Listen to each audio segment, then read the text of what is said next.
नमस्कार, आदाब, सत श्री अकाल, जय भीम, जोहार। मेरा नाम है नवीन कुमार। एक बात तय हो चुकी है कि 2024 के चुनाव में एक तरफ इंडिया होगा और दूसरी तरफ मोदी का एनडीए। मतलब इस बार सत्ता तक पहुंचने के लिए मोदी को इंडिया को हराना होगा। बंगलुरु में विपक्ष के 26 दलों ने मिलकर यही नाम रखा है, विपक्ष के महागठबंधन का। इसका फुल फॉर्म कुछ यूं बनता है, Indian national developmental inclusive alliance. मतलब भारतीय राष्ट्रीय विकासशील समावेशी गठबंधन। अनपढ़ लोग पढ़ भी नहीं पाएंगे। इसी को शॉर्ट में इंडिया कहा जाएगा। तो चुनाव में एक तरफ इंडिया होगा और दूसरी तरफ एनडीए। बंगलुरु में चल रही बैठक का एक एजेंडा यह भी था कि यूपीए की जगह नए गठबंधन का नया नाम भी रखा जाए। बैठक में कई सुझाव सामने आए थे, जैसे अखिलेश यादव ने पीडीए का सुझाव दिया था, पिछड़ा दलित अलायंस। एक और पार्टी ने सेव इंडिया अलायंस का सुझाव दिया। एक और सुझाव आया सेकुलर इंडिया अलायंस, लेकिन सबको खारिज करते हुए इंडिया पर सहमति बन गई। सूत्रों के मुताबिक गठबंधन का यह नाम टीएमसी प्रमुख बंगाल के मुख्यमंत्री ममता बनर्जी ने सुझाया था। इस पर अधिकांश दलों ने अपनी सहमति जताई। इसका ऐलान कांग्रेस अध्यक्ष मल्लिकार्जुन खड़गे ने विपक्षी दलों की प्रेस कॉन्फ्रेंस में किया। यह नाम बाहर आते ही विपक्ष के नेता उत्साहित होकर ट्वीट करने लगे। जेडीयू ने अपने ट्विटर हैंडल से ऐलान किया कि विपक्षी एकता का नया नाम इंडिया होगा। इसी बीच टीएमसी के सांसद डेरेक ओब्रायन ने ट्वीट किया, चक दे इंडिया। आरजेडी ने लिखा, विपक्षी दलों का गठबंधन भारत का प्रतिबिंब है। अब प्रधानमंत्री मोदी को इंडिया कहने में भी पीड़ा होगी। वहीं कांग्रेस सांसद मणिकम टैगोर ने लिखा, इंडिया जीतेगी। दरअसल इस नाम के जरिए विपक्ष ये संदेश देना चाहता है कि इस बार का चुनाव भारत की जनता बनाम नरेंद्र मोदी है और जनता नरेंद्र मोदी के खिलाफ है। पूरी बैठक इसी पर केंद्रित हो गई। आरजेडी अध्यक्ष लालू प्रसाद यादव ने कहा कि देश और लोकतंत्र को बचाना होगा, गरीबों, युवाओं, किसानों, अल्पसंख्यकों की रक्षा करनी होगी। वहीं दिल्ली के मुख्यमंत्री और आम आदमी पार्टी के संयोजक अरविंद केजरीवाल ने कहा कि प्रधानमंत्री मोदी ने अपने 9 साल के कार्यकाल में लगभग हर क्षेत्र को पूरी तरह से चौपट कर दिया। उनसे छुटकारा पाने का समय आ गया है। लेकिन इन 9 सालों में उन्होंने एक भी सेक्टर ऐसा नहीं है जिसमें हम कह सकें कि तरक्की हुई है। हर सेक्टर को बर्बाद करने में उन्होंने कोई कसर नहीं छोड़ी। सबसे बेस्ट तो है, आप सेकंड क्लास की रेलवे की टिकट लेके किसी भी ट्रेन में चढ़ जाइए, आपको पता चल जाएगा कि आज से 4-5 साल पहले रेलवे ठीक ठाक चला करती थी। आज पूरी बर्बाद कर दिया इन लोगों ने रेलवे। इन्होंने इकोनॉमी बर्बाद कर दी, इन्होंने रेलवे बर्बाद कर दी, सारे एयरपोर्ट बेच दिए, इन्होंने जहाज बेच दिए, आसमान बेच दिया, धरती बेच दी, पाताल बेच दिया, सब कुछ इन्होंने अपने लोगों को बेच दिया, कोई कसर नहीं छोड़ी। आज देश में हर आदमी दुखी है। युवा दुखी है, किसान दुखी है, मजदूर दुखी है, व्यापारी दुखी है, इंडस्ट्रियलिस्ट दुखी है, गृहिणी दुखी है। ऐसा कौन सा व्यक्ति है जो दुखी नहीं है? जिस तरह से पूरे देश के अंदर नफरत फैलाई जा रही है, उससे बचाना है। और दूसरी तरफ एक नए भारत का सपना लेके हम सब लोग इकट्ठे हुए हैं। लेकिन कांग्रेस अध्यक्ष मल्लिकार्जुन खड़गे ने जो कहा, उसने सबसे लंबी लकीर खींच डाली है। और वो लकीर ये है कि इस बार इधर या उधर का मामला है, आर या पार, बीच का कोई रास्ता नहीं है। और इसके लिए जो भी छोड़ना पड़ेगा, जो भी करना पड़ेगा, छोड़ेंगे, करेंगे। अहंकार को बीच में नहीं आने दिया जाएगा। मल्लिकार्जुन खड़गे ने कहा कि कांग्रेस की सत्ता या प्रधानमंत्री पद में कोई दिलचस्पी नहीं है। हमारा इरादा हमारे संविधान, लोकतंत्र, धर्मनिरपेक्षता और सामाजिक न्याय की रक्षा करना है। उन्होंने कहा कि विपक्षी दलों के बीच राज्य स्तर पर मतभेद हैं, हम मानते हैं, लेकिन ये मतभेद विचारधारा को लेकर नहीं है। हम इसको बैठकर आसानी से दूर कर सकते हैं और करेंगे। खड़गे ने कहा कि इस समन्वय के लिए 11 सदस्यों की कमेटी बनाई जाएगी, एक दफ्तर बनाया जाएगा। बैठक के बाद साझा प्रेस कॉन्फ्रेंस में खड़गे ने कहा कि भाजपा ने लोकतंत्र की सभी एजेंसियों, ईडी, सीबीआई आदि को नष्ट कर दिया है। हमारे बीच राजनीतिक भेद हैं, लेकिन हम देश को बचाने के लिए साथ आए हैं। इससे पहले हम पटना में मिले थे, जहां 16 पार्टियां मौजूद थीं। आज की बैठक में 26 पार्टियों ने हिस्सा लिया। यह देखकर एनडीए 36 पार्टियों के साथ बैठक कर रहा है। मुझे नहीं पता वो कौन सी पार्टियां हैं, वो रजिस्टर्ड भी हैं या नहीं।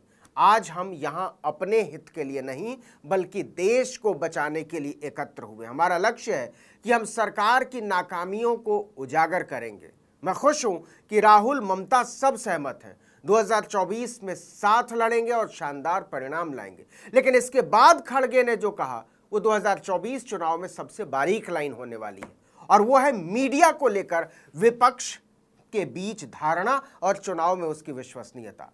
खड़गे ने मीडिया की बखिया उधेड़ते हुए कहा कि सारी मीडिया पर मोदी का कब्जा हो चुका। ऐसा पहले कभी नहीं देखा था कि मीडिया हमारे खिलाफ इस कदर शत्रुतापूर्ण व्यवहार कर रहा हो। Everybody, Rahul ji, Mamata Banerjee, and everybody, those who are sitting here, they all agreed this is the first achievement of our alliance agreeing for the name.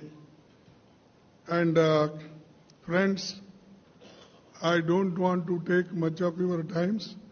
Today we are facing many issues, including media also, because all media are captured by Modi.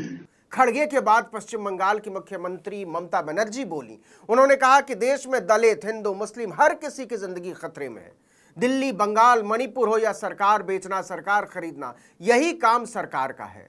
हमारे गठबंधन का नाम India है। BJP, क्या तुम India को challenge करोगे? आज सब मिलके एक रियल चैलेंज लिया है। डिटेल्स खड़गे जी ने आपको फुल फ्लेजेड नाम बताया, लेकिन इसका शॉर्ट फॉर्म में होता है India. Let us challenge India. NDA, can you challenge India? Bhajpa, can you challenge India? Maharashtra के पूर्व मुख्यमंत्री उद्धव ठाकरे बॉलीवुड वाले अंदाज में बोले। उन्होंने कहा कि हम देश को बताने आए हैं कि मैं हूं ना, देश हमारा परिवार है और हम अपने परिवार को बचाने के लिए एकत्र हुए हैं। विश्वास दिलाना चाहते हैं, डरो मत, हम है। जैसे एक वो पिक्चर आया था मैं हूं ना, वैसे हम है ना। आप क्यों डरते हो? चिंता मत करो। एक व्यक्ति या एक पार्टी मतलब देश नहीं हो सकता। पूरे देश की जनता मतलब देश है, और देश की जनता अब इंडिया और भारत बनकर सामने आएगी। अपने देश को हम सुरक्षित रखेंगे। लेकिन सबको इंतजार था कि राहुल गांधी क्या बोलते हैं। उन्होंने कहा कि आज देश की आवाज को दबाया जा रहा है। इंडिया नाम इसलिए चुना गया क्योंकि लड़ाई एनडीए और इंडिया के बीच है, मोदी और इंडिया के बीच है। आपको पता है कि जब कोई इंडिया के खिलाफ खड़ा होता है तो जीत किसकी होगी? आज भारत के विचार पर हमला हो रहा है। यह हमला बीजेपी कर रही है। बेरोजगारी बढ़ रही है, अरबपतियों का फायदा हो रहा है जो मोदी जी के करीबी हैं, लेकिन इस बार उन्हें इंडिया से टकराना होगा। बीजेपी की विचारधारा उनकी सोच के खिलाफ है। वो देश पर आक्रमण कर रहे हैं, बेरोजगारी फैल रही है, देश का पूरा धन चुने हुए लोगों के हाथ में जा रहा है। और इसलिए जब हम डिस्कशन कर रहे थे,